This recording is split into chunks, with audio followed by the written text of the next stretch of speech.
Então, muito bom dia, pessoal. Nossa aulinha de 19 de maio. Nós vamos terminar hoje a matéria de Sursi, falar das espécies de Sursi que a gente não conseguiu vencer na segunda-feira. E na sequência, pessoal, a gente já começa a reabilitação criminal e eu acho que termina ainda hoje.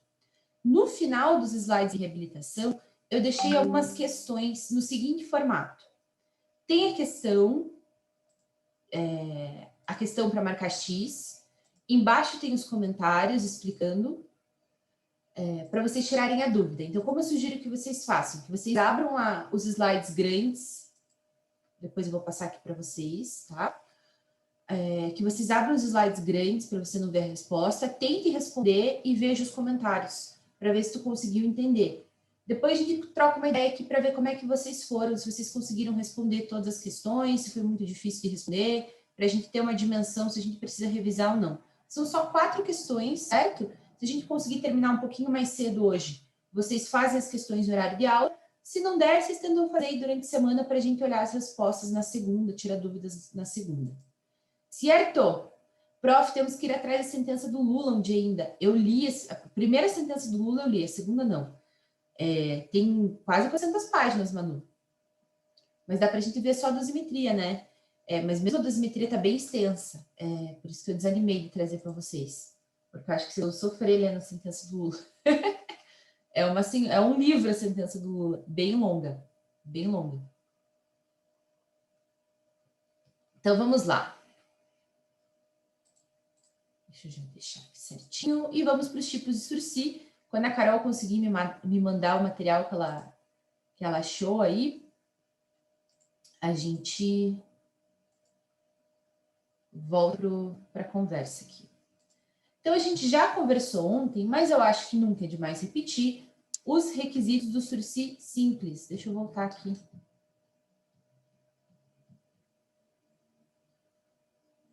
Ué, por que ele tá indo para frente? Você está apertando errado, Tonda. Vamos lá. Sursi simples, pessoal. Sursi simples é o do artigo... Legal, Carol, já recebi. O Sursi simples é aquele que está no artigo 78, que diz o seguinte para gente, na determinação... Opa, estou no CPP.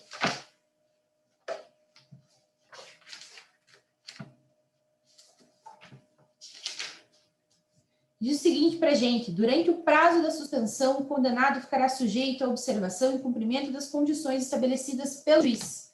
E nós temos ali alguns requisitos que são objetivos e alguns requisitos que têm natureza subjetiva.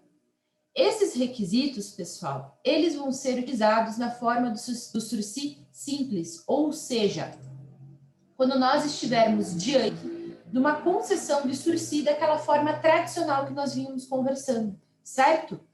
Então, nós observamos que o sujeito perfaz aqueles requisitos que estão no artigo 77 e vai ser exigido dele o que está disposto no artigo 78, parágrafo 1º. Então, deve ter havido a prolação da sentença condenatória, ao contrário da prolação, ao contrário do Sursi processual ou da suspensão condicional do processo, o Sursi, suspensão condicional da pena, exige a prolação de sentença. Deve ser imposta uma pena privativa de liberdade igual ou inferior a 2 anos. 2 anos e 1 dia já não serve mais como requisito para Sursi. E não deve ter sido possível aplicar a substituição da prisão por penas alternativas nos termos do artigo 44 do Código Penal. Esses são os requisitos objetivos que estão previstos ali no artigo 77. Nós temos ainda alguns requisitos subjetivos. Deixa eu chamar a atenção para vocês do negócio aqui. Vocês já pararam para pensar o que é requisito objetivo e subjetivo? Ou vocês só decoram? Já pararam para refletir sobre? Os requisitos objetivos normalmente dizem respeito a questões materiais. E os requisitos subjetivos aos sujeitos, certo? Então, tudo que é subjetivo diz respeito ao indivíduo.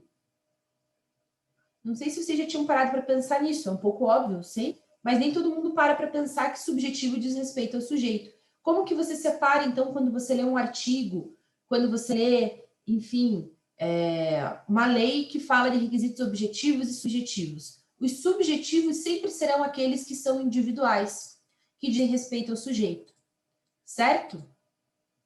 Vamos ver, então, os subjetivos. Não ser o agente reincidente em crime doloso, salvo se a primeira condenação não tiver pena privativa de liberdade, for apenas uma pena restritiva de direitos ou a pena de multa. Que a culpabilidade, antecedentes, conduta social, personalidade, motivos e circunstâncias do crime indiquem ser o réu merecedor do benefício. E eu expliquei para vocês na segunda-feira que não necessariamente todas as condições têm que ser positivas, mas sim a maioria delas. E a análise dessas condições vai ficar na discricionalidade do magistrado. Alguma dúvida, pessoal, com relação aos requisitos do sursi? Simples? Tudo tranquilo? Então, vamos adiante. Vamos ver que chegou a mensagem. Prof, vi no livro do professor Busato, boa, diga lá.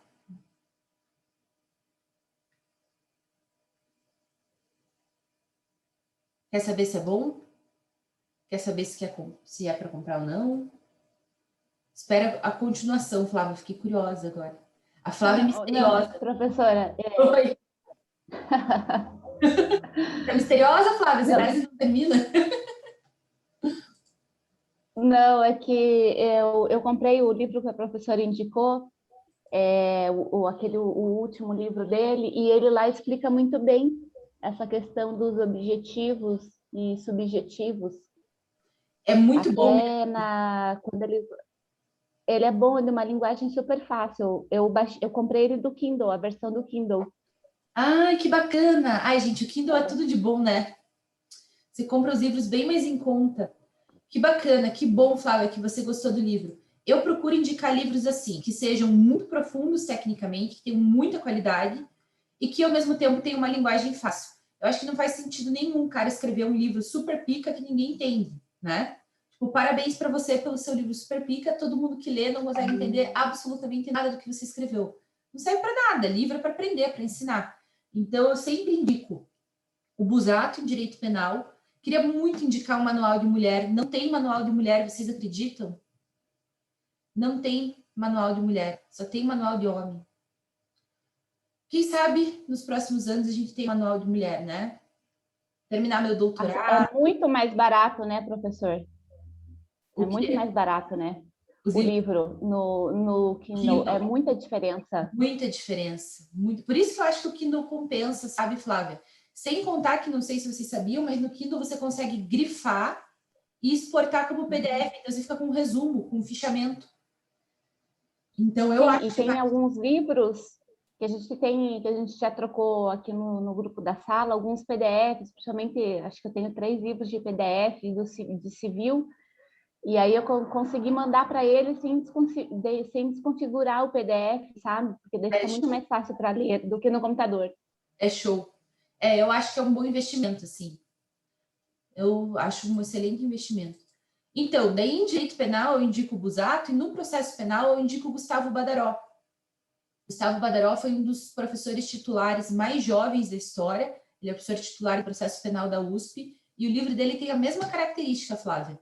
Ele é um livro muito profundo, muito bom, mas muito fácil de ler, assim, muito didático, né? Já que você gostou tanto desse trecho do Busato, que ele me autoriza, eu vou tirar uma cópia para vocês e vou subir esse trecho aí do Sursi lá no Moodle. Faço isso essa semana, tá bom, pessoal? Que eu acho que vale a pena mesmo. Pelo menos esse trechinho. O livro inteiro é muito bom e eu recomendo comprar. Eu acho que vale a compra. Se é uma matéria que você está curtindo, se é uma matéria que você acha que vai perquirir na faculdade, a compra vale muito a pena, né? Mas o trechinho ele me deixa subir com certeza. Não vai brigar comigo, não. Ai, ai. Então, bora para o próximo. E daí eu já vou mostrar o documento que a Carolzinha mandou. Muito interessante. A juíza é a Sayonara. A Sayonara, Carol, é uma juíza muito figura. Ela foi juíza da eleitoral durante um período. Ela é muito boa, mas ela é uma pessoa excêntrica, diferente, assim, sabe? Eu adoro gente assim, né? Então, eu tô falando que ela é uma figura num bom sentido, porque para mim, gente assim, autêntica, é o melhor tipo de gente que existe. e ela ficou um tempo no eleitoral, as decisões dela eram muito maravilhosas. Então, não estou surpresa que uma decisão dessa tenha partido da Sayonara, porque não é comum, né? Então, bem interessante. A gente já vai olhar aqui juntas. E juntos também. Então, vamos lá. As condições, pessoal. Aqui estão os requisitos, certo? A gente lê os requisitos objetivos e subjetivos. As condições é o que o sujeito vai ter que cumprir para poder continuar gozando desse sursi, né? Para que ele não perca a oportunidade de sursi. E aí, pessoal, nós temos condições legais, condições indiretas e condições judiciais.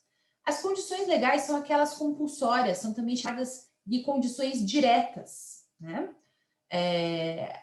E elas estão previstas no artigo 78, parágrafo 1º, que diz respeito àquela exigência de que no primeiro ano de prazo, o sujeito deverá ali prestar serviço à comunidade ou ter a limitação de final de semana.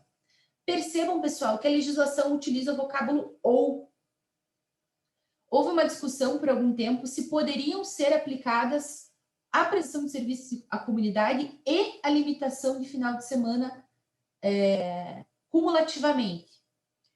E daí havia quem defendesse que não era possível, porque a lei é bastante clara em usar o vocábulo ou, e havia quem dizia que sim, por conta da possibilidade de imposição de condições judiciais, em que o julgador, desde que seja adequado ao caso concreto, pode aplicar outras condições que não aquelas previstas legalmente, certo? Então, na verdade, o que a gente vai exigir do julgador é uma fundamentação, por conta de estar classificado ali como condição judicial, como condição extra, caso ele aplique de forma extra uma outra obrigação que não seja prestar serviços ou limitação de final de semana. Sempre que você for colocar algo a mais do que a lei exige, algo a mais do que a lei pede, fundamente, explique por que você está colocando aquela condição extra. Certo? Então, a gente considera a condição legal direta essa imposição do parágrafo 1º, e se o juiz decidir colocar qualquer condição a mais que não aquela prevista no parágrafo 1º, nós a chamaremos de condições judiciais. Porque não impostas pela lei, impostas pelo juiz.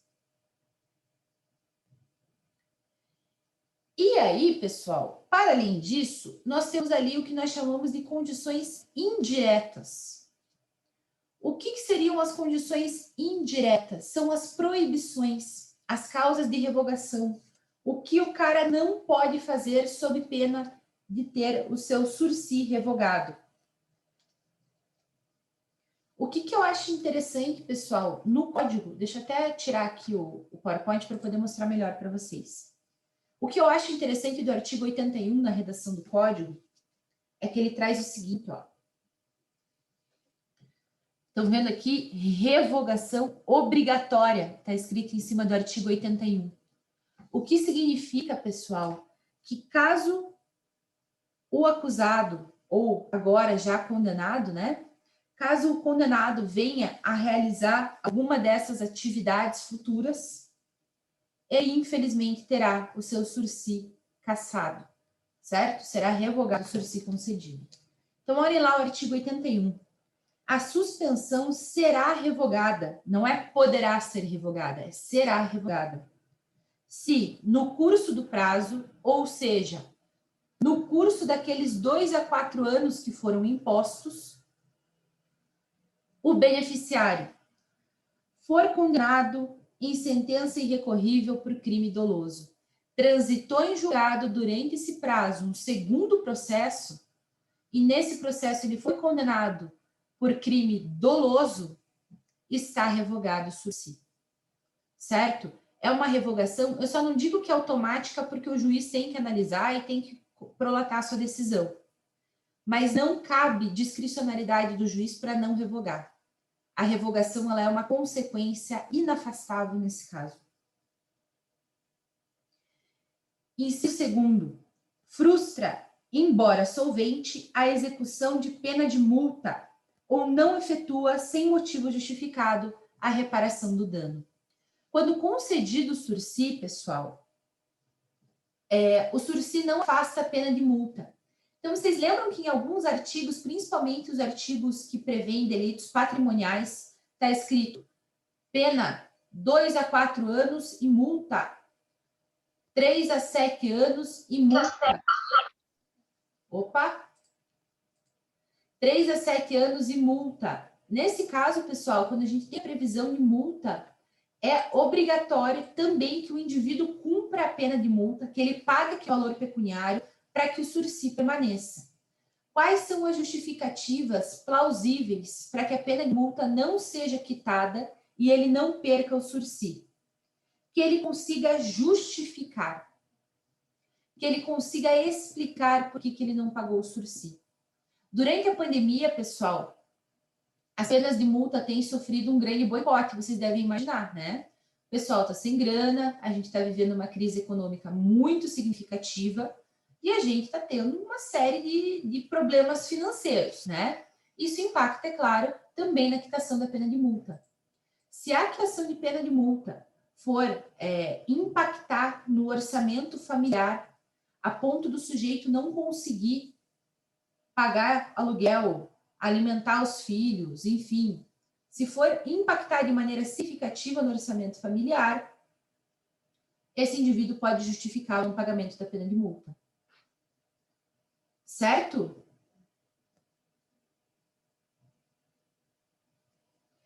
Três, descumpre a condição do parágrafo 1º do artigo 78, que é quando a gente prevê ali a obrigatoriedade do serviço à comunidade ou da limitação do final de semana. E aqui eu já falei para vocês que é relativamente comum a gente pegar o cara burlando o final de semana, a limitação do final de semana. E que a comprovação do serviço à comunidade é feita através da própria instituição, que normalmente tem ali uma espécie de um convênio com o Tribunal de Justiça e manda as certidões. Ah, fulano compareceu aqui. Eu não vou mostrar no Projude para vocês devem ter visto que eu pulei o Projude, né? Mas eu vou fazer igual a Carol, eu vou retirar o documento do Projude e vou apagar o nome, porque depois eu me liguei, gente, que pode ser alguém que vocês conheçam. E como esse cliente é um cliente, enfim, que eu tenho uma convivência, né, que é um cara que, enfim, que pode ser do nosso meio aqui, eu achei melhor não mostrar no Projude, mas eu prometo extrair o documento, subir lá para vocês, tá bom? Você não vai que, né? Tô lá mostrando o documento, daí a Carol olha para mim e fala: Meu Deus, o tio Fábio, né? Aquelas coisas assim, tipo, pode acontecer, né? Ai, gente, cada coisa. Deixa eu baixar aqui o documento da Carol antes de eu ir para o especial para mostrar para vocês, que eu achei muito legal. Baixou, vamos abrir. Grande Sayonara.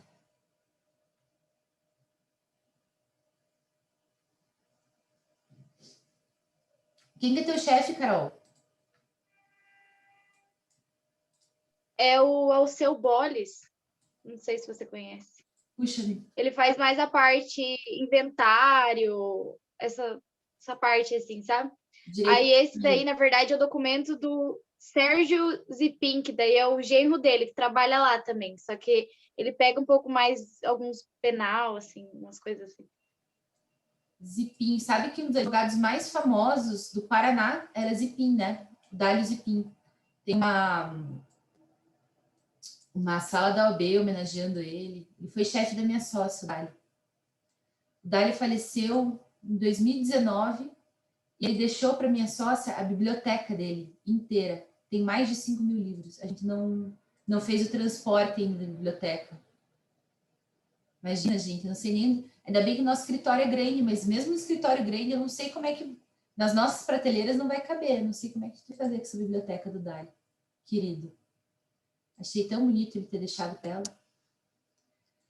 Vamos lá. Olhem lá que legal, gente. Proposta de suspensão condicional do processo. Mas essa aqui não é suspensão condicional da pena, né? É do processo. Então, só vamos atentar para isso, para vocês não se confundirem. Eu vi depois só. Mas não tem problema, é interessante mesmo assim. Eu só estou chamando atenção para o pessoal não se confundir. Mas vamos ver as condições aqui. Aberta audiência, a meritíssima juiz de direito te aumentar, para ficar melhor para vocês. promotor de justiça e defensor público propôs ao acusado a suspensão condicional do processo pelo prazo de 2 anos, mediante condições previstas no artigo 89, parágrafo 1º, incisos 2, 3 e 4 de 9.099, nos seguintes termos: proibição de frequentar bares, casas de jogos, casas noturnas, estabelecimentos congêneres durante todo o período de prova, proibição de ausentar-se da comarca em que reside por mais de 30 dias sem prévia comunicação ao juízo, manter seu endereço atualizado, prestação pecuniária de R$3.000 a ser paga em até 30 dias em favor do Pequeno Cotolengo do Paraná, requerendo o encaminhamento do presente termo para fiscalização e cumprimento junto à primeira VEPMA. A VEPMA, pessoal, é a Vara de Execuções Penais e Medidas Alternativas. A suspensão condicional do processo da pena fica na VEPMA, sempre. É de medidas alternativas. Fica ainda o denunciado advertido de que a suspensão poderá ser revogada se no curso do prazo vier a ser processado por outro crime ou deixar de cumprir as condições impostas. O beneficiário informa que concorda com os termos da suspensão condicional do processo, bem como que reside no seguinte endereço: cidade de Göteborg, condado de Västra Gotlands, Reino da Suécia. Reino da Suécia é tudo, né? Ai, gente, existirem reinos da Suécia ainda é uma coisa muito louca. Olha lá, consigne que com a concordância das partes, o beneficiário ficou isento de apreensão mensal em juízo, pois reside por tempo determinado em outro país. A defesa irá comprovar a residência do beneficiário no prazo de 10 dias. Homologa a suspensão, a fiscalização das condições será realizada perante a primeira VEPMA. No mais, aguarde esse cumprimento integral. Muito legal. Se foi feita a suspensão condicional do processo em outro país, Carol, com certeza a suspensão condicional da pena poderia ser feita da mesma forma, porque as medidas de fiscalização são as mesmas, né? Muito interessante. Bem legal. Obrigada por ter dividido. Vou começar a usar nas aulas. Aí, professora, a parte assim, né, de comprovar, agora já finalizou, né? Que passou 2 anos, ano passado, em 2020. Aí eu vi que ele colocou o comprovante de endereço, né, com esse mesmo endereço, e para comprovar que ele não saiu da cidade, né, por mais de 30 dias, alguma coisa assim, ele colocou o passaporte. Foi isso só. E falou, né, que ele não frequentou bares nem nada. Foi isso. Durante a pandemia, né, coitado, nem que ele quisesse. Foi a melhor parte, a melhor época para fazer uma suspensão do processo foi agora, né? O cara não tem muito o que fazer. Se bem que na Suécia, na verdade, se bem que é de 2018. Ah, foi então, 2018. Tipo, 2018, 2019, ele ainda, né, podia dar uma... Ainda rolava, dar um rolê, é verdade. Foi setembro de 18, então ele terminou em setembro de 20. Ele pegou um pedacinho de pandemia só. A maior parte do tempo ele estava free. Muito legal. Adorei, Carol. Obrigada por ter compartilhado. Agradeço depois o Dr. Sérgio pela disponibilização do documento. Diga para ele que eu devo uma cerveja para ele, que eu vou usar bastante esse documento. Se ele quiser que eu apague a OAB dele para subir essas coisas, também posso apagar. Mas acho que não tem prejuízo. Ele não vai precisar que a gente faça isso. Achei super legal mesmo. Obrigadão. Tranquilo com o sursi simples, pessoal? Suspensão condicional da pena simples, requisito subjetivo, objetivo, e daí as exigências do 81, para que não haja a revogação obrigatória. Vamos, então, para sursi especial.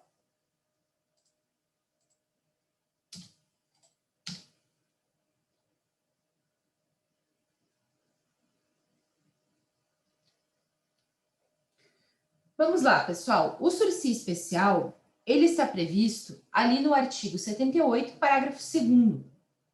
Então, olhem lá. A execução da pena privativa de liberdade não superior a 4 anos poderá ser suspensa por 4 a 6, desde que o condenado seja maior de 70 anos, ou razões de saúde justifiquem a suspensão. Nós chamamos, pessoal, de sursi especial a primeira parte que fala sobre as pessoas com mais de 70 anos e chamamos, ou de sursi etário, né? E chamamos de humanitário a segunda parte, que é por razões de saúde. Então, os sursis especiais estão previstos aqui no parágrafo 2º e são divididos em sursi etário e sursi humanitário. Ambos são sursis especiais. A gente vai requerer tudo que estava previsto ali no artigo 78, parágrafo 1º, mas a gente vai exigir circunstâncias judiciais inteiramente favoráveis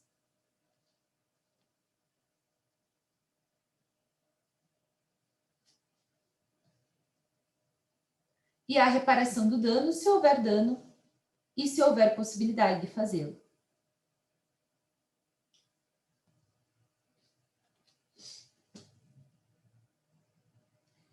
Para além disso, pessoal,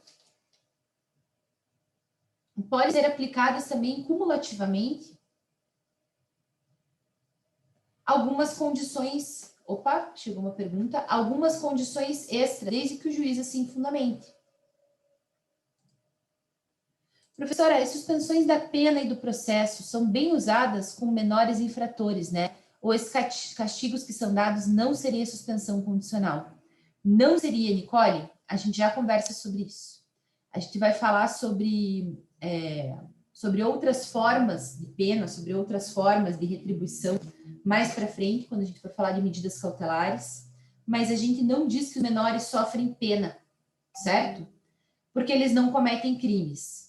Então, os menores não cometem crimes, eles cometem infrações disciplinares e essas infrações serão punidas com medidas socioeducativas. Essas medidas socioeducativas têm um caráter muito parecido com essas suspensões, né? Porque a gente evita ao máximo que o menor fique recolhido. E a gente nunca diz que o menor está preso. A gente diz que ele está cumprindo medida socioeducativa. Por conta, pessoal, do advento do ECA, do Estatuto da Criança e do Adolescente. Então, aqui no Brasil, menores de 18 anos completos não sofrem penas, sofrem medidas socioeducativas. É claro que essa medida socioeducativa pode ser um período de reclusão em um educandário, que é uma espécie de prisão para menores. Sejamos bem francos, né? É uma espécie de prisão para menores. Mas a gente evita ao máximo colocar o menor no educandário. O que a gente tem, né, de informação científica, de estudos?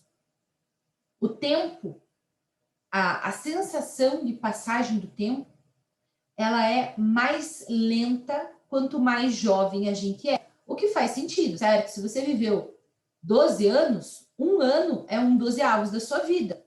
Então, é bastante tempo para você. É por isso que os castigos de crianças pequenas são 3 minutos, 2 minutos. Normalmente, os pediatras falam, se você for deixar o filho de castigo para educar, deixe 1 minuto por ano de vida. Então, se tem 2 aninhos, você vai deixar no máximo 2 minutos, porque 2 minutos para uma criança de 2 anos é angustiante ele ficar parado, ficar trancado, ficar num canto. Né? A criança de 2 anos, ela quer morrer de ficar 2 anos, de ficar 2 minutos parada. Né? Para ela que está explorando, que está conhecendo, é muito tempo. Isso vale para as crianças também que cometeram alguma espécie de infração. Né? Então, para uma criança de 12, 13 anos, 1 ano é muito tempo. 1 ano longe do pai, 1 ano longe da mãe, 1 ano longe dos irmãozinhos. Né? Ai, prof, mas tem meliante com essa idade. Né? Não deixa de ser criança, porque cometeu um erro. Continua sendo criança, continua tendo a mesma percepção de passagem do tempo, continua precisando de educação, continua precisando de afeto. Né? Então, o ECA deu essa visão protetiva para o menor. Eu visitei um educandário a última vez, eu não trabalho com menores lá no escritório. Eu visitei o educandário pela última vez, eu estava na faculdade, então foi idos ali de 2009, faz bastante tempo, faz uns 12 anos.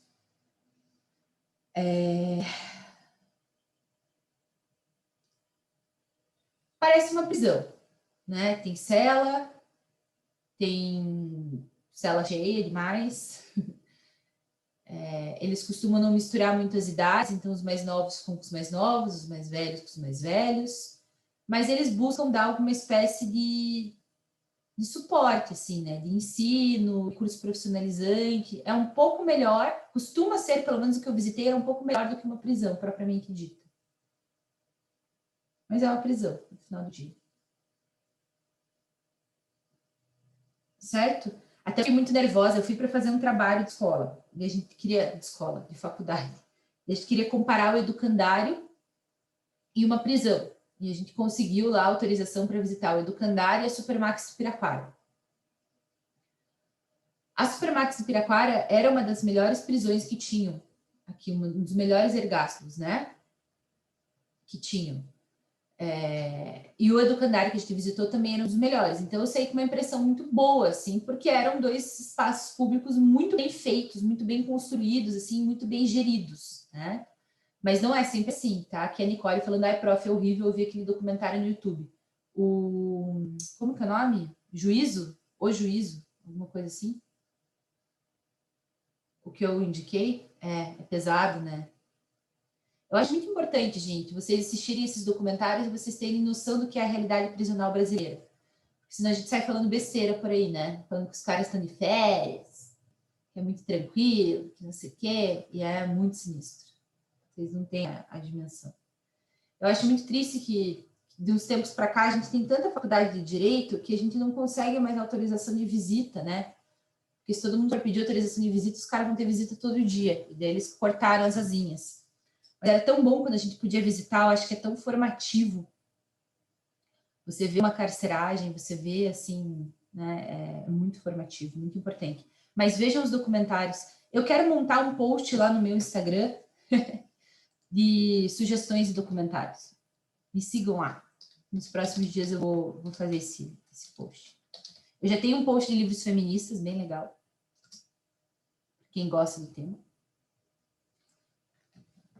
E tem um outro post de indicações também. É que dá muito trabalho, gente. Eu faço muita coisa.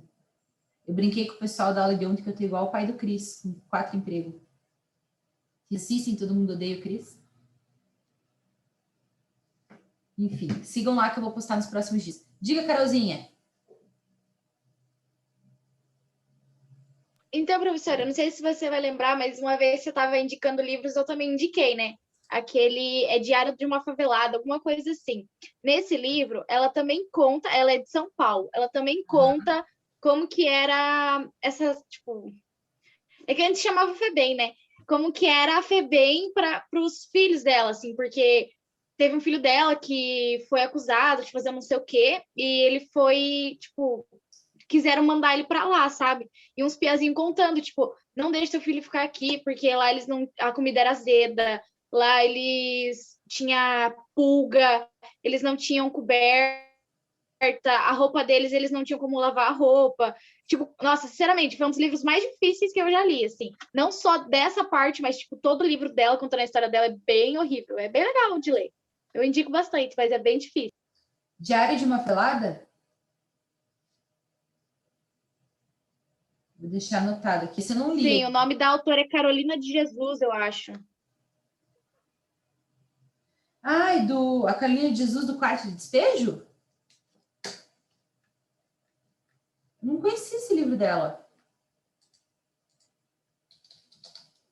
Deixa eu até dar um Google aqui para ver que cara que ele tem. Tô curiosa agora.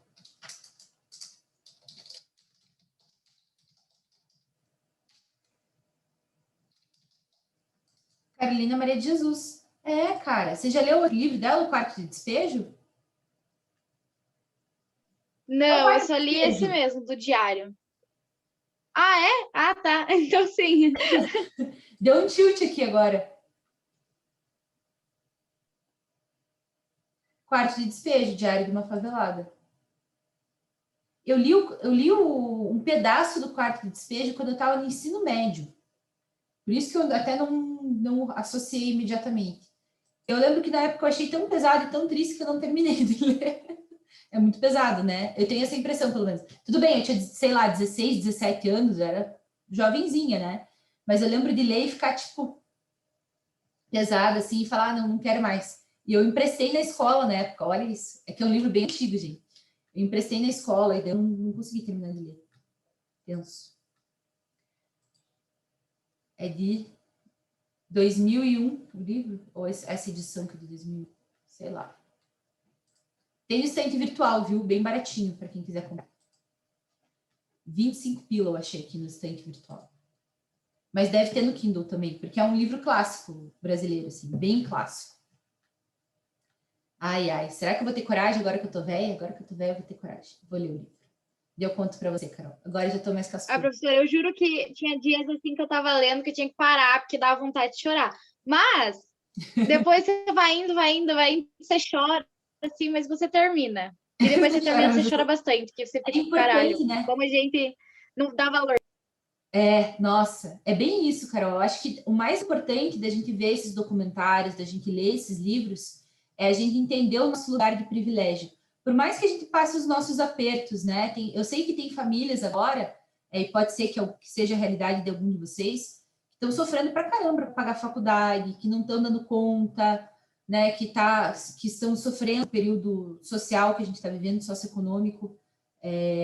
Mas ainda assim, gente, só o fato da gente ter garantia de comida no dia seguinte, da gente ter garantia que, nossa, eu fico pensando assim, isso é importante, então vou até parar para falar. Eu tenho uma amiga advogada, agora a gente está um pouco afastada, mas eu tenho muito respeito por ela. A Mariana, que é a atual presidente da Comissão da Mulher Advogada, da OAB. A Mariana é uma advogada negra, e ela conta uma história de que uma vez ela foi fazer uma audiência e ela estava, segundo ela, né, eu até acho triste que ela tenha que afirmar isso, vestida de advogada. Estava de tailleur, com o cabelo preso. E ela falou que quando ela foi fazer a audiência, o juiz olhou para ela e falou assim, mulher do preso não pode ficar na sala, saia.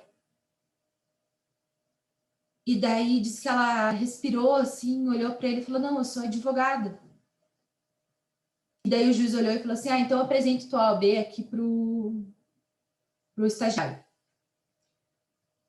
Nossa, essa história para mim é muito... Porque eu nunca passei por nada parecido.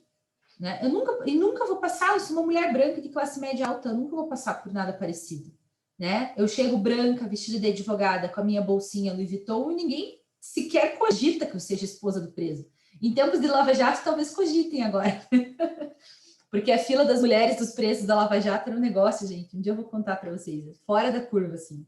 Quem organizava a fila era a Cláudia Cruz. Sabe a do olhão instalado, assim? Que é a advogada, que era a mulher do Eduardo Cunha. Ela que organizava a fila das esposas. Era uma cena que eu nunca imaginei ver na minha vida, aquelas socialites, assim, indo levar sacola para os maridos. Uma coisa doida demais. Então, o tipo da coisa que eu nunca vou passar na vida. Mas que é importante que eu escute a história dela e que eu saiba que tem quem passe. Né? E tem algumas situações que nós, pela nossa condição financeira, ou pelo nosso tom de pele, ou pela nossa realidade social, que a gente nunca vai passar. Que a gente precisa saber que existe. Né? A gente não pode ser um bando de alienados, sobretudo na faculdade de Direito. A gente tem que saber qual que é a realidade da FEBEM.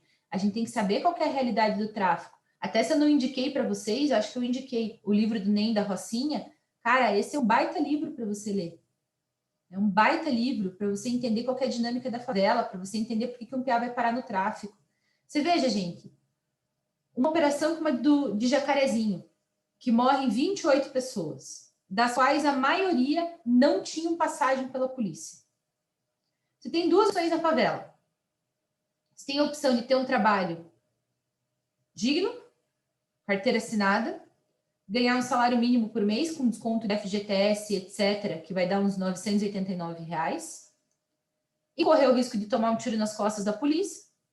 E você tem a possibilidade de ser um traficante, ganhar uns R$ 5.000 por mês, dar uma vida boa para tua família, e correr o risco de tomar um tiro nas costas da polícia. E aí? Você vai escolher ganhar R$ 989 de carteira assinada? Por quê? Porque você é extremamente digno?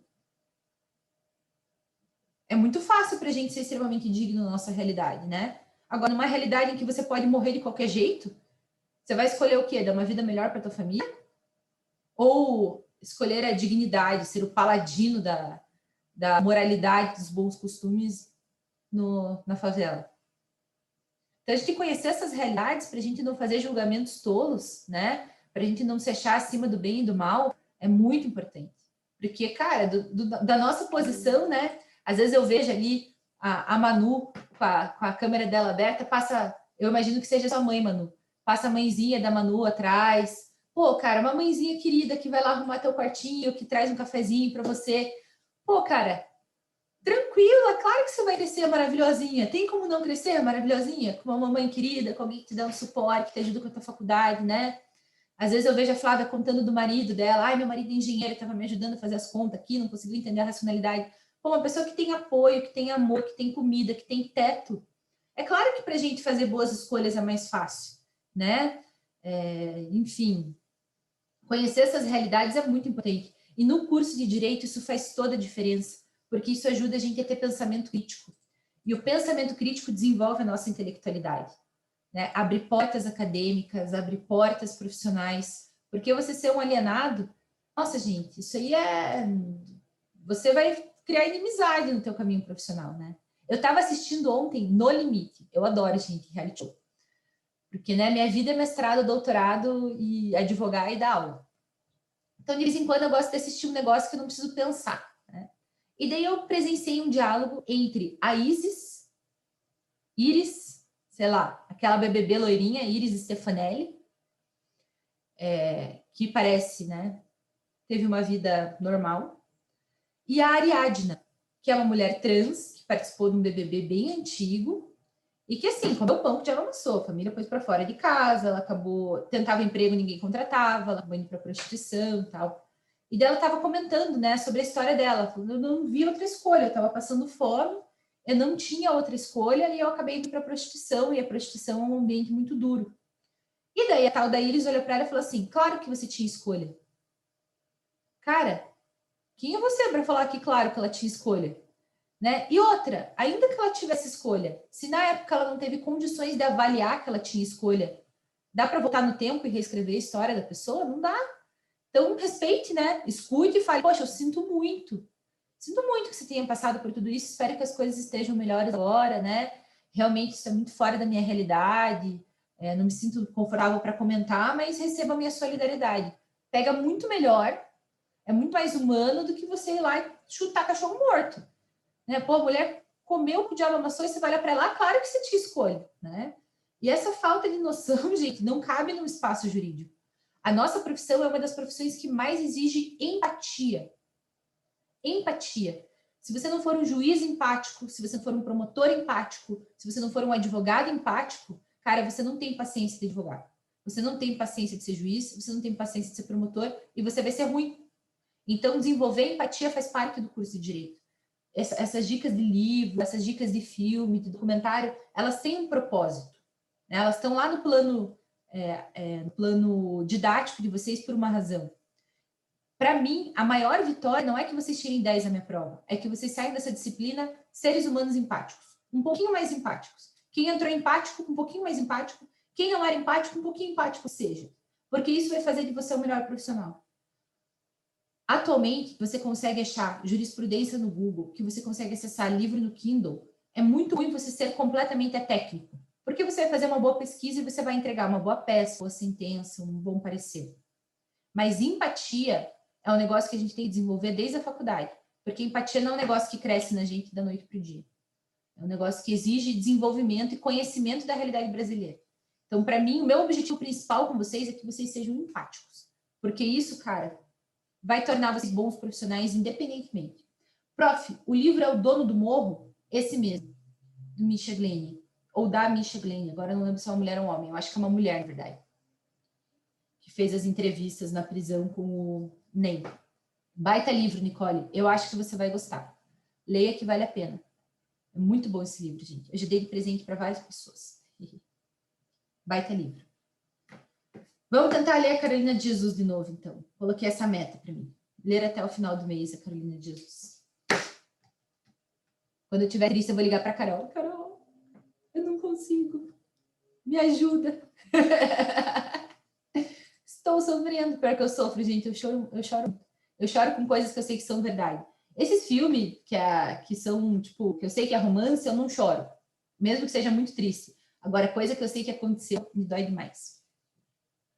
Certo, pessoal? Então, no Sursi especial, nós vamos ter também um período de prova. Nós vamos ter também um período de prova, só que esse período de prova é de 4 a 6 anos. E nós chamamos de Sursi etário, quando é maior de 70 anos, e de Sursi humanitário, quando é por razões de saúde. Durante o período, pessoal, da pandemia, foi uma concessão recorde, assim, de sursi humanitário, porque doenças que antes não ensejariam um sursi humanitário passaram a ensejar, né? Por exemplo, asma. Asma é o tipo da doença que você convive bem se você tiver a sua medicação, mas que é grupo de risco para COVID. Então, essa questão das razões de saúde o justificarem também tem uma dependência muito grande do momento que a gente está vivendo. Né? Diga, Matheus. Prof, e se a pessoa tiver mais de 70 anos e tiver algum tipo de problema assim? E quais são os tipos de problema? Eu até ia perguntar isso, acabei entrando muito no assunto e acabei esquecendo. Então, vamos lá. Se a pessoa é idosa e tem comorbidades, seguramente o sursi etário ou o sursi de saúde vai ser concedido. Normalmente vai ser o sursi etário, certo? Mas não existe uma soma dos problemas para um sursi mais light, isso não existe, né? O sursi ele vai ser concedido dentro daquela racionalidade, mesmo porque o sursi já impede qualquer espécie de recolhimento a ergástulo público, então o sujeito já vai estar protegido, vai estar na casinha dele, né? Bem tranquilo. E daí você me pergunta que tipo de razões de saúde. Então, isso também, como diz o caboclo, varia, né, Matheus? Então, veja, se o sujeito está fazendo um tratamento de alta complexidade, sei lá, uma causa renal, o cara faz diálise 3 vezes por semana, muito difícil que ele encontre um ergástulo público em que ele consiga fazer a diálise dele com qualidade, igual ele faria no hospital. Né? Então, o que a gente tem que identificar? A pena, ela não pode ser desumana, ela não pode ser cruel. Então, a gente tem que olhar para aquela condição de saúde e falar, não, esse cara não tem condições de estar preso. Ai, Nicole, encontrou? Manda pra gente. É lícito? Não é, mas a gente está aqui num momento, né, um momento muito complicado, assim, que nem todo mundo pode comprar, etc, né? Ai, eu me sinto mal quando eu faço isso. Mandou no grupo já. Boa, Nicole. Gosta sim. Mandou bem, isso aí. Tem que dividir com os amigos. Leiam, gente, vocês vão gostar. Além de ser um livro de formação, é um livro bem interessante de ler, não é um livro chato, assim, que vocês vão ler achando... Né? Tem historinha, só não tem figurinha, mas tem historinha. Então, o que a gente vai olhar, Matheus, é se aquela condição ela vai tornar a existência do sujeito no ergástulo público ou na condição prisional desumana ou cruel. Ou se apresenta um risco à vida dele. Então, veja, asma nunca foi uma razão para você conceder sursi humanitário. Durante a pandemia do Covid, Durante a pandemia do Covid, com certeza é. Já vou salvar aqui. E se for casos, tipo assim, entre aspas, mais simples, como pressão alta, que a pessoa às vezes tem que tomar remédio, será que antes era ou agora durante a pandemia é também? Porque, querendo ou não, tem que controlar com remédios, né? Sim, se existe medicação contínua, Matheus, normalmente isso não é motivo para o sujeito não ficar preso, tá? A medicação contínua em si. Por exemplo, eu tenho hipotireoidismo. Todo dia de manhã eu tenho que tomar um remédio controlado. E senão eu fico muito mal. Cai meu cabelo, me dá muito sono, eu fico totalmente assim, anulada minha existência, se eu não tomo meu remédio do hipotireoidismo. O que eles fazem na prisão? Normalmente eles vão dar essa medicação para o cara. Eles são obrigados a dar a medicação para o cara todo dia de manhã, todo dia à tarde, ou disponibilizar a medicação para que ele tome, né? Se o quadro é muito grave, Matheus, eles normalmente levam para o complexo médico penal. Isso estou falando em geral, tá? Não só, porque essas penas são muito baixas, então é muito difícil que esse cara vá para o regime fechado, né? As penas que a gente debate no sursi, mas eu estou conversando lato sensu. Se o cara tem uma pena para cumprir e ele tem uma doença que exige um cuidado maior, normalmente ele vai para o complexo médico penal, onde existem médicos que vão efetivamente controlar a pressão, fornecer medicação. Então, o Estado, ele se incumbe de criar uma estrutura possível para aquele sujeito existir. Durante a pandemia do Covid, no entanto, você fazer aglomeração desse tipo de pessoa é quase que uma pena de morte, né? Então, a depender do quadro que o sujeito apresenta, ele atualmente está em domiciliar com tornozeleira. Foram concedidos uma série de habeas corpus durante a pandemia para o cara ir para domiciliar com tornozeleira. Porque pena privativa de liberdade não é pena de morte. Né? A gente não pode colocar o sujeito em risco de vida. Certo? Mas é aquilo, Matheus, eu vou te falar que assim, já aconteceram situações assim, de eu conseguir para um cara que tem pressão alta e um problema renal leve a domiciliar, e um cara que está de câncer, todo cagado, não conseguia domiciliar para o cara. Porque daí depende muito do juiz da execução, depende muito da boa vontade do cara, depende muito da empatia dele com relação àquele caso, né? Então, as decisões, elas são bem desencontradas nesse aspecto. Mas, normalmente, quando você leva para STJ, STF, você consegue, se for um quadro grave, você consegue eliminar, né? Para cumprir em domiciliar. Certo, meus amores? Tranquilinho? No final ali dos slides, eu já vi que reabilitação vai ficar para aula que vem, né? Não tem problema, a gente vai devagar sempre. Direito Penal 2, Teoria da Pena, eu sempre venço todo o conteúdo. Onde é difícil, que eu tenho que falar, pessoal, não deu para vencer, lê os slides, vocês que lutem, é no Processo Penal 1. Tem muito conteúdo. Eu precisava de mais umas 2 aulas na semana para dar conta. Tenso, pessoal. Se bem que talvez a gente consiga, hein? Vamos ver. Causas de revogação obrigatórias e facultativas. Então, as obrigatórias, pessoal, elas estão ali no artigo 81 caput, nos incisos que a gente leu juntos, né? É condenado em sentença irrecorrível por crime doloso, frustra, embora solvente, a execução da pena ou multa, ou não efetua, sem motivo justificado, a reparação do dano, descumpre a condição do parágrafo 1º do artigo 78. As facultativas, que vão abrir espaço para o juiz avaliar se ele vai ou não suspender o sursi, estão no parágrafo 1º, 81, que a gente não leu. Vamos ler? Revogação facultativa, parágrafo 1º. A suspensão poderá ser revogada se o condenado descumpre qualquer outra condição imposta ou é irrecorrivelmente condenado por crime culposo ou por contravenção, a pena privativa de liberdade ou restritivas de direitos. Certo? Então, essa análise, essa superveniência por crime culposo ou contravenção vai ensejar uma reanálise por parte do magistrado. E ele que vai decidir de forma fundamentada se mantém o sursi ou não.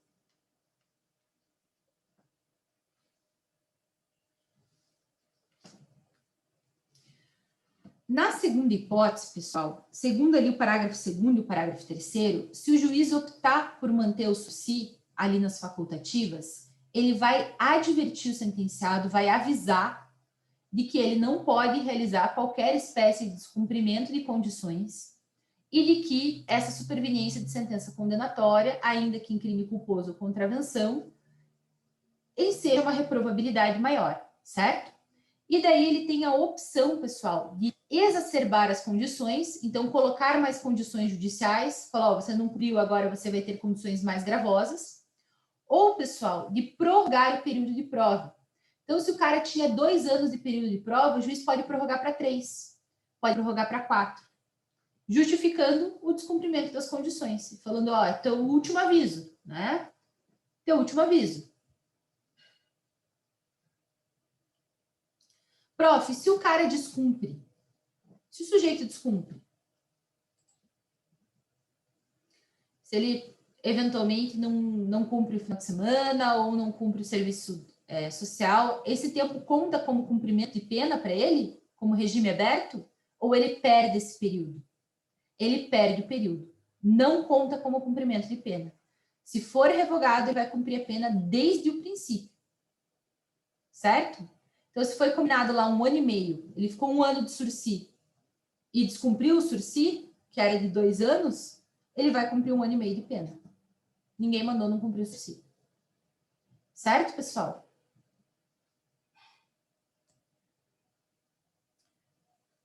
Deixa eu ver se tem mais alguma coisa que eu precise falar.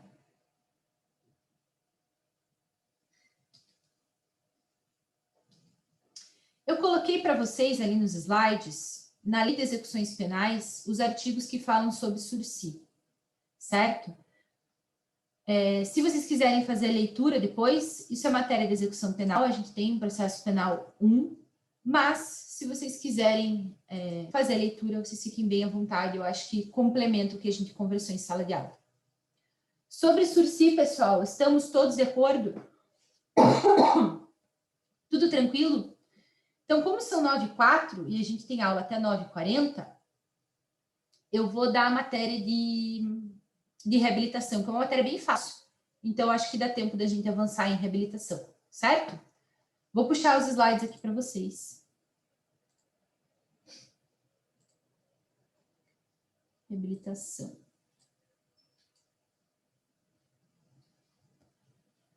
Prof, você vai postar as aulas hoje? Os vídeos você diz ou os slides? Os slides eu vou postar.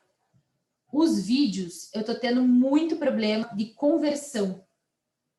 Ele não tá convertendo os vídeos que eu tô gravando. O vídeo de segunda, agora de manhã que eu abri a turma de vocês, parece que ele converteu.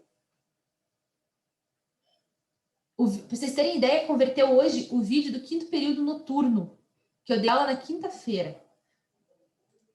Eu não sei por que o meu Zoom tá desse jeito. Então, à tarde, que os professores não estão dando aula, eu vou entrar nas contas e vou ver se eu consigo terminar de converter para poder subir para vocês, tá? Mas é que eu realmente estou com problema de conversão. Diga, Carolzinha. Professora, se você tiver com muito problema, você pode fazer no estilo do professor de constitucional. Ele grava e automaticamente já vai para o YouTube, sabe? Como se ele estivesse transmitindo. O problema é essa pecinha aqui que vos falo. Eu já tentei muito fazer esse negócio de automático para o YouTube. Eu não consigo, cara. O Pontaroli já me ensinou a fazer. Ô, Ju, você faz assim, faz assado. E eu não consigo, cara. Facilita muito minha vida, imagina. Porque dá muito trabalho. Baixar no meu computador, subir no YouTube. É um saco. Tristeza, gente. Mas eu vou tentar de novo. Eu vou tentar fazer um Zoom com o Pontaroli e pedir para ele me explicar de volta. Ai, gente. Uma vergonha para uma mulher nova que nem eu não consegui fazer, né? Tudo bem que o Clóvis é mais novo que eu. É o Clóvis o professor de constitucional de vocês? Não? Ai, gente. Então é alguém mais velho. Júlio. É o Júlio. O Júlio é mais velho que eu. Então não tem nem essa desculpa. É falar que o Clóvis é mais novo, por isso que ele consegue, mas o Júlio é mais velho que eu. Nem essa desculpa eu tenho. Ai, ai. Sabe aquele grupo do Facebook? Grupo de Quem faz pelo YouTube também é o Rafael Correia, né? Todos eles, cara. O de processo civil também, porra, esse cara é meu amigo, né? É como se fosse uma live. Exatamente, é como se fosse uma live. Eu vou tentar na aula de segunda-feira com vocês. Vocês topam ser minhas cobaias? Eu vou tentar na segunda-feira. Tá bom? Vocês vão ser cobaias. Então, beleza. Eu vou tentar de novo. Fé, pessoal. Vou usar vocês de cobaia. Vocês são uma turma simpática, eu vou usar vocês de cobaia. Vamos ver se vai dar boa. Eu vou tentar aprender no final de semana e na segunda-feira eu vou usar vocês de cobaia. Fé no pai. Vai dar boa, prof. Ai, gente, eu adoraria que desse boa, porque só de eu não ter que subir vai ser incrível. Acho que não dá para colocar aquelas capinhas bonitinhas que eu coloco, mas... né? Isso aí é menos. Deixa eu puxar aqui os slides para vocês que eu tive que fechar para poder puxar. Boa. Vergonheira, né, gente? Eu falar para vocês do grupo, né? Do grupo onde fingimos ser idosos confusos com tecnologia, eu não preciso fingir. Preciso fingir que eu sou idosa, mas confusa com tecnologia eu já nasci. Ai, gente, que tristeza. Tudo bem, né? Não dá para ganhar todas. Não dá para ganhar todas. Algumas coisas a gente é ruim, infelizmente. Se ela vir. Então, vamos falar de reabilitação criminal. Vejam vocês, pessoal. Se toda a nossa intenção, se toda a função da pena que a gente aplica é para reinserir o cara na sociedade, é para punir, sim. Existe um caráter retributivo, tanto que a gente tem a proporcionalidade das penas. Mas o objetivo final é que esse sujeito seja reinserido na sociedade com qualidade. É claro, pessoal, que a gente vai se preocupar com medidas penais e processuais penais que permitam que esse sujeito seja plenamente reintegrado na sociedade. Não faz sentido, portanto, que a gente carimbe na testa desse cara, fui condenado para o resto da vida. Se ele cumpriu a pena, se ele já está em sociedade, e se ele já entendeu que aquilo é errado, enfim, a depender da teoria que você adote, você vai ter uma visão diversa, não faz sentido que ele para sempre fique estigmatizado, ou que ele fique estigmatizado por muito tempo, ainda que não seja para sempre, né? A reabilitação criminal, portanto, tem essa pegada. A gente vai olhar para o cara e vai falar, peraí, já cumpriu sua pena, você já pagou o que você devia, já passou um período de tempo, não tem por que você continuar estigmatizado.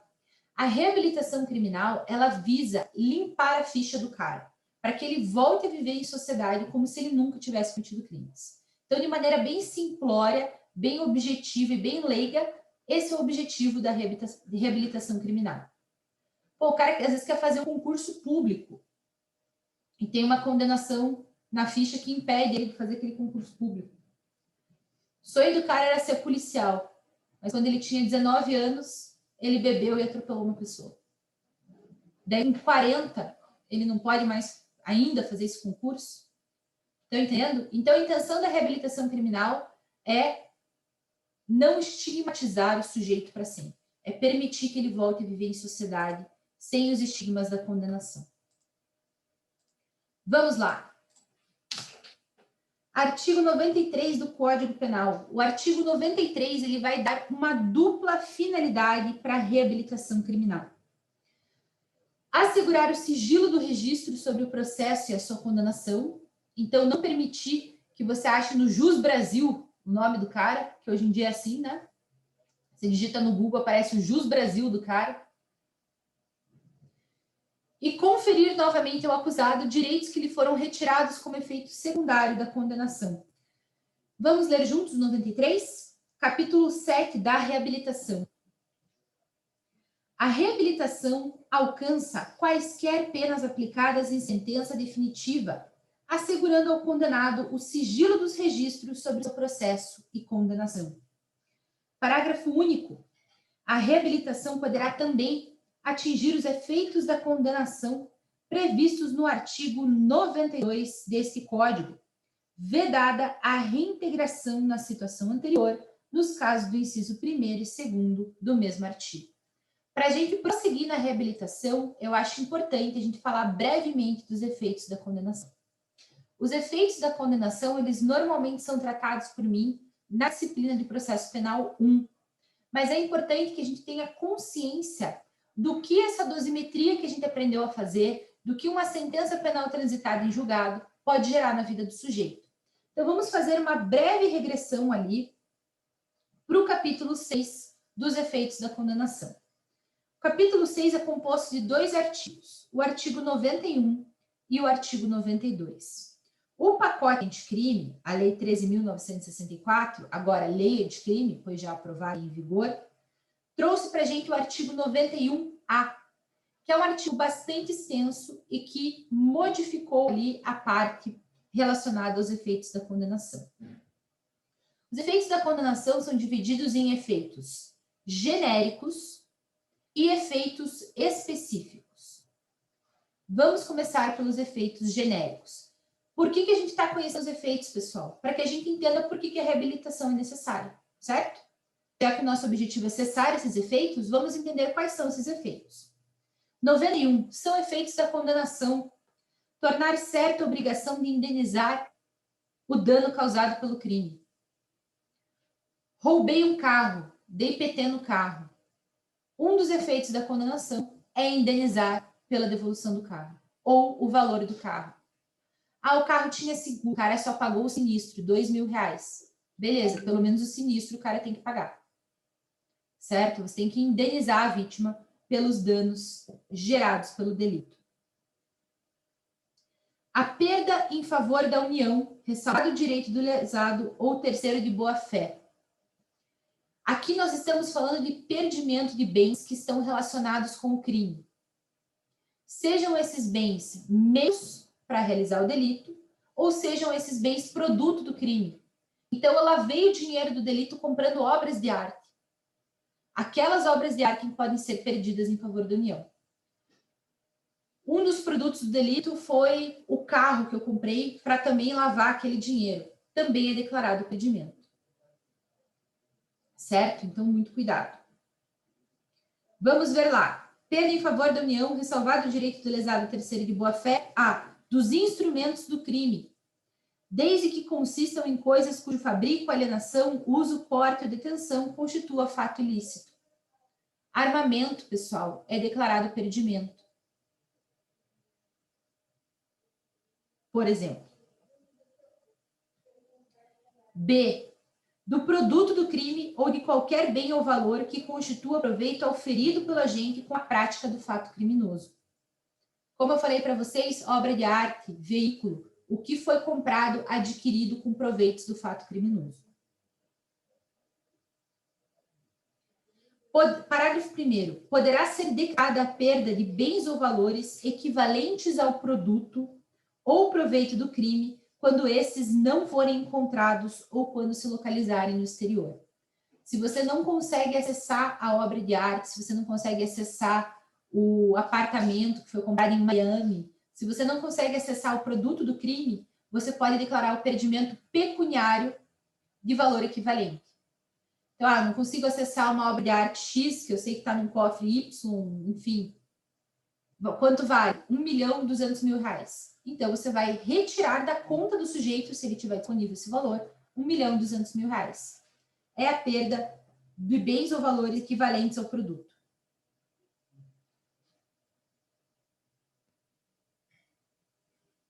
Parágrafo 2º, vamos deixar para o processo penal.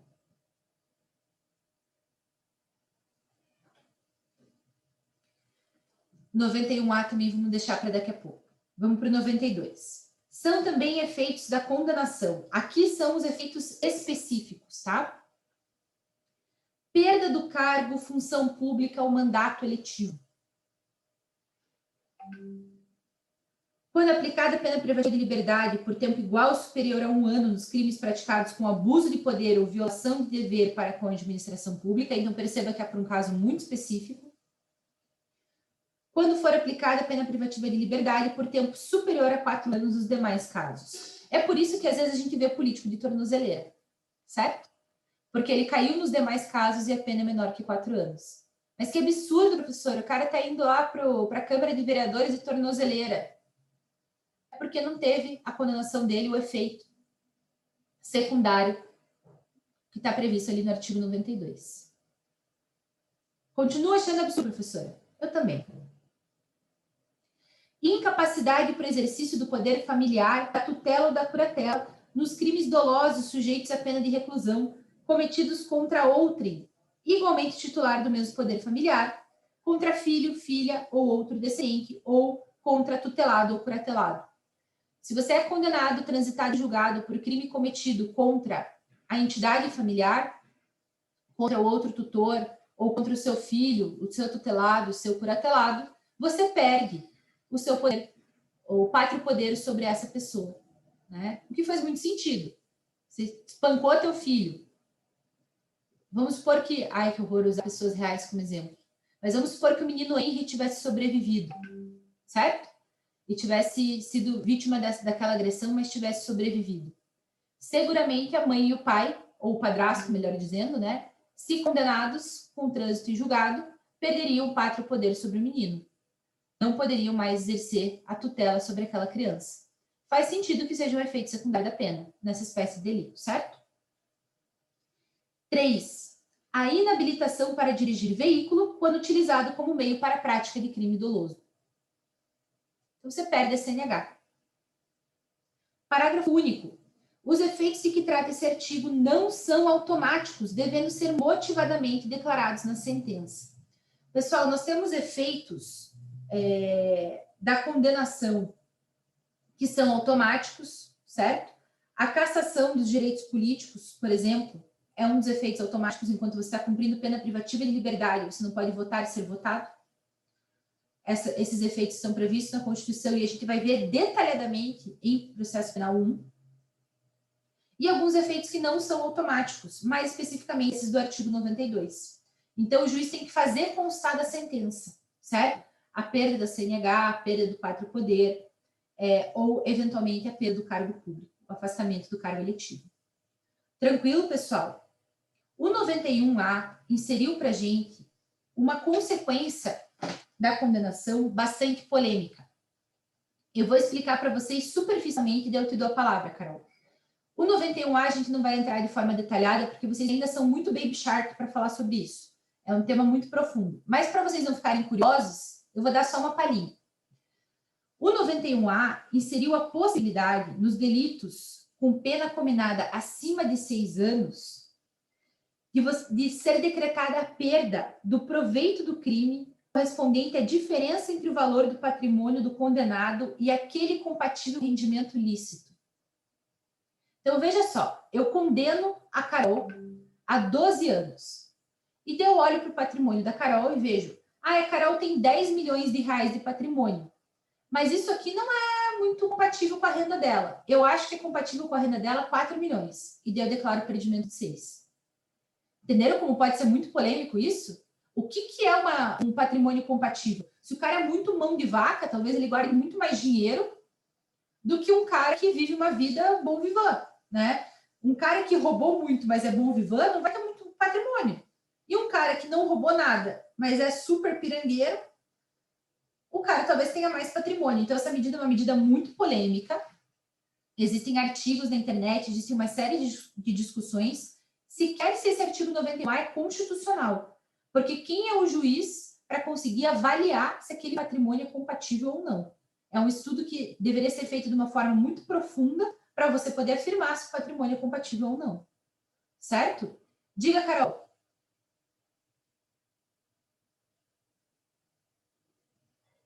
Professora, você ali no artigo 92, né? Ele fala que ele só... O juiz que tem que colocar na sentença, né? Mas tem como a parte que está acusando solicitar que isso seja feito? Vamos usar o exemplo disso de um pai espancar o filho e tal, mas o juiz não coloca isso na sentença? Não tem como a parte, tipo, sei lá, o Ministério Público solicitar que essa medida seja aplicada?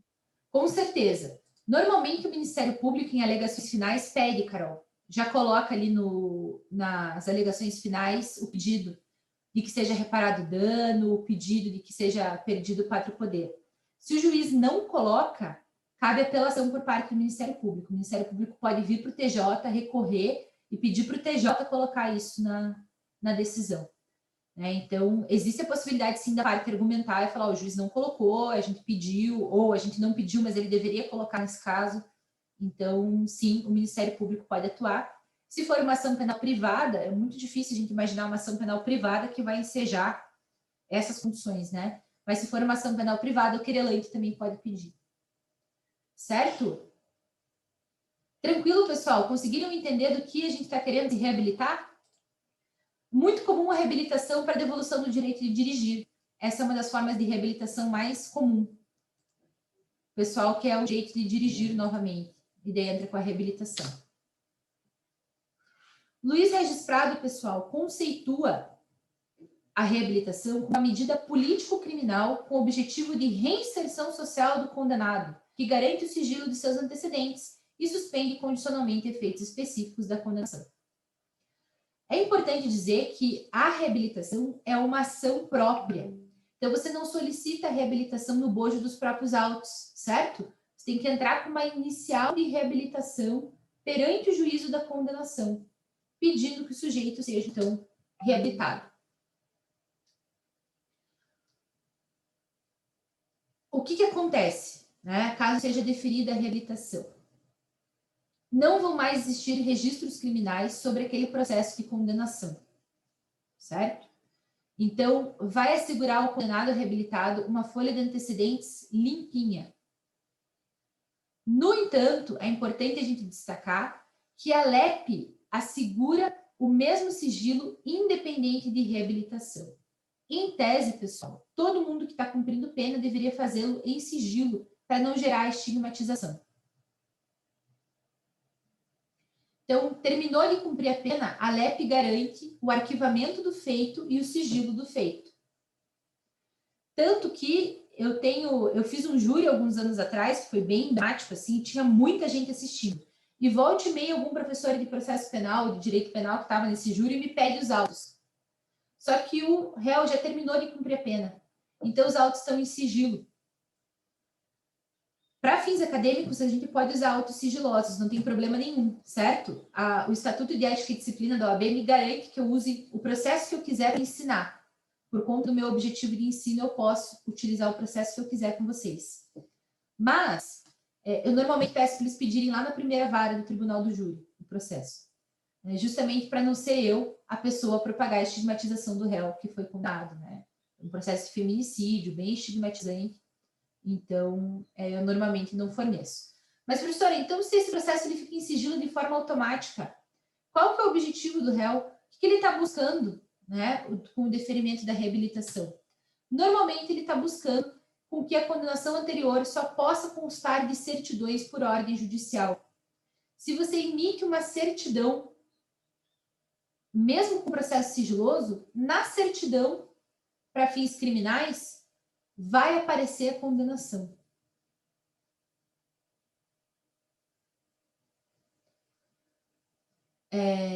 Então, para que você consiga garantir, né, que não haja menção aos antecedentes nessas certidões, é importante que você entre com o processo de reabilitação.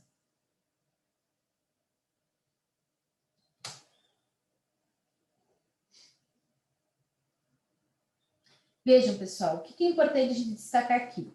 Né? Sempre que eu dou essa aula de reabilitação, aparece alguém falando, professor, mas que absurdo, vai sumir para sempre que o cara foi condenado, né? E se o juiz quiser considerar isso na dosimetria, e se quiserem ver se o cara é reincidente específico, e se for importante para uma investigação nova, saber se esse cara tem passagem ou não, a gente nunca mais vai saber? Não. Se houver uma ordem judicial para que seja fornecida os certidões completos, independente de reabilitação, judicialmente isso pode ser oferecido, né? Então, a anotação referente à condenação, ela não some dos arquivos judiciais, ela continua presente nos arquivos judiciais e ela pode ser fornecida mediante requerimento das autoridades.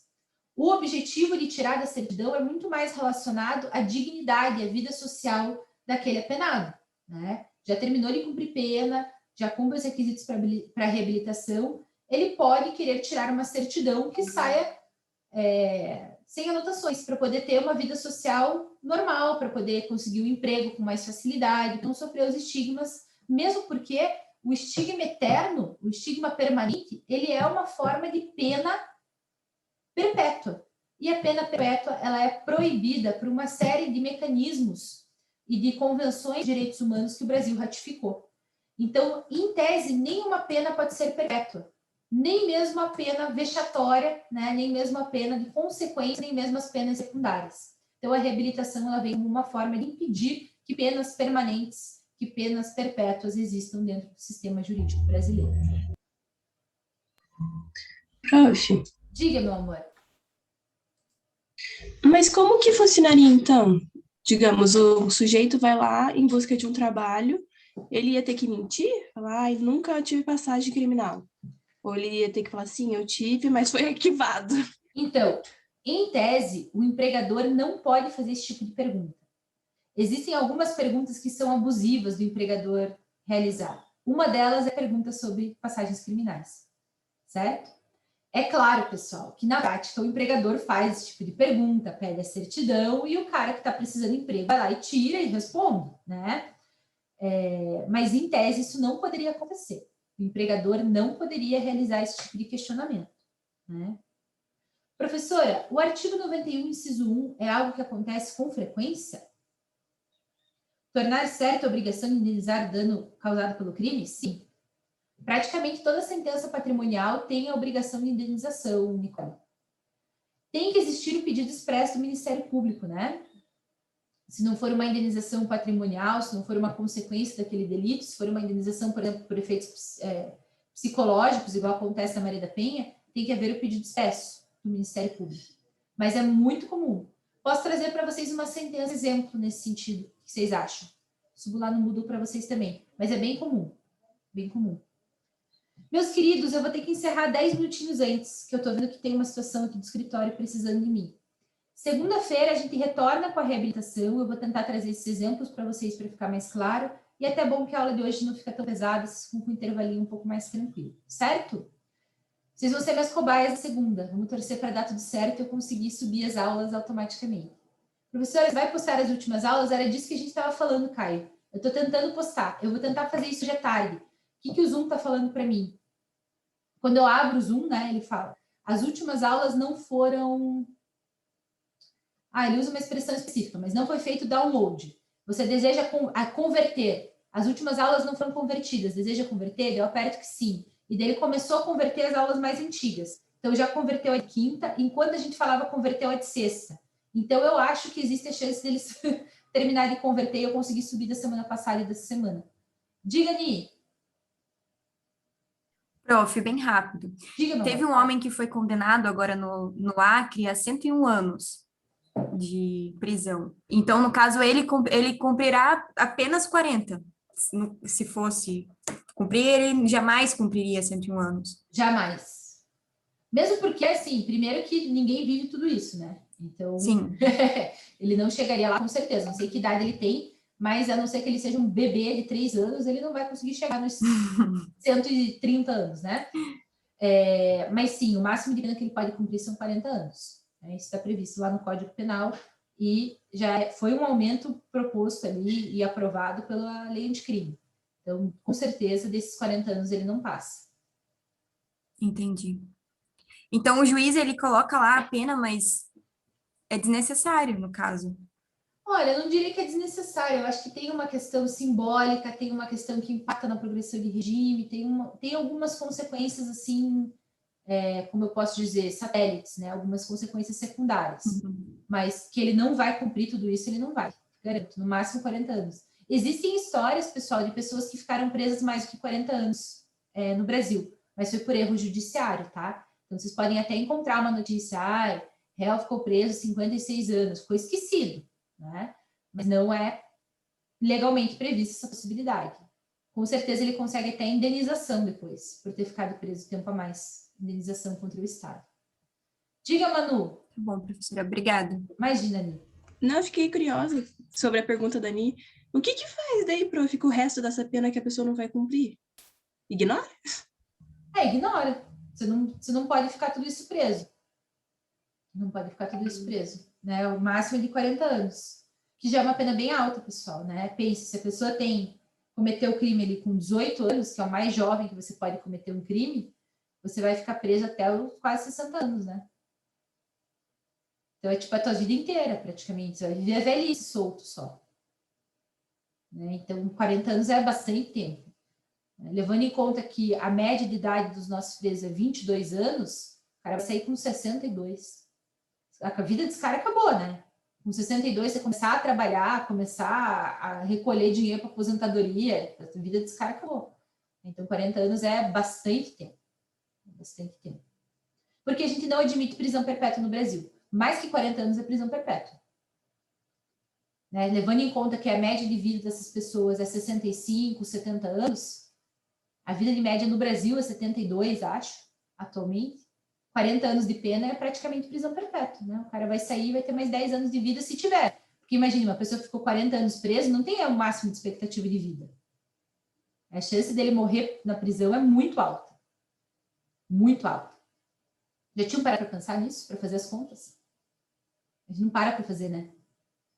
É muito tempo. A chance dele morrer preso é muito alta. 40 anos preso, gente, com a condição de saúde, da alimentação que existe dentro de uma cadeia, o cara não fica, o cara morre preso.